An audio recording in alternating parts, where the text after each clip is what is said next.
எனக்கு ஒரு நிலுவைத் தொகை, கடன் தொகை 1 கோடிக்கு மேலே. டோட்டலாக பிஸ்னஸ் கொலாப்ஸ். காரணம் என்னன்னா, ஒரு பார்ட்னர் நம்பி போனேன். பார்ட்னர் வச்சு செஞ்சுட்டாங்க. ஒரு நம்பிக்கை துரோகம் வச்சு கழுத்து அறுத்துட்டாங்க. வேற வழி இல்லை. அந்த கடனுக்கெல்லாம் நான் தான் கட்டணுங்கிற ஒரு சூழ்நிலையை நான் எடுத்துக்கிட்டேன். சரி, எப்படியாவது இதுலேருந்து வெளியில் வரணும். ஏன்னா மேனிஃபெஸ்டேஷன் ப்ராசஸ் பண்ணும்பொழுது உங்களோட அஃபர்மேஷன் பாசிட்டிவாக இருக்கணும். முக்கியமாக நீங்கள் சொல்கிற அஃபர்மேஷனை உங்கள் மனசு நம்பணும். இவ்வளோதாங்க கான்செப்ட். இதை மட்டும் செயல்படுத்துங்க.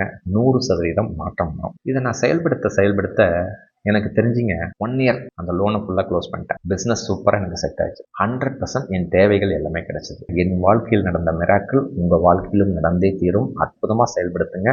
நீங்கள் என்ன தேவைன்னு கேட்குறீங்களோ இந்த ஒரு 6 பேராமீட்டர்ஸை சாட்டிஸ்ஃபை பண்ணால் மட்டும்தான் உங்கள் தேவைகள் உங்கள் வாழ்க்கையில் கிடைக்கும். உங்கள் தேவைகளை பாசிட்டிவாக எழுதுங்க. 2வது, நீங்கள் எழுதுகிற அந்த வார்த்தைகள், நீங்கள் சொல்கிற அந்த ப்ரேயர் என் மனசுக்கு கேட்கணும். 3வது, நிகழ்கால வார்த்தைகளை சொல்லுங்கள். 4வது விஷயம், நன்றியுணர்வோட சொல்லுங்கள். 5வது விஷயம், மகிழ்ச்சியாக சொல்லுங்கள். 6வது விஷயம், உணர்தல் தன்மையோடு எமோஷனாக சொல்லுங்கள்.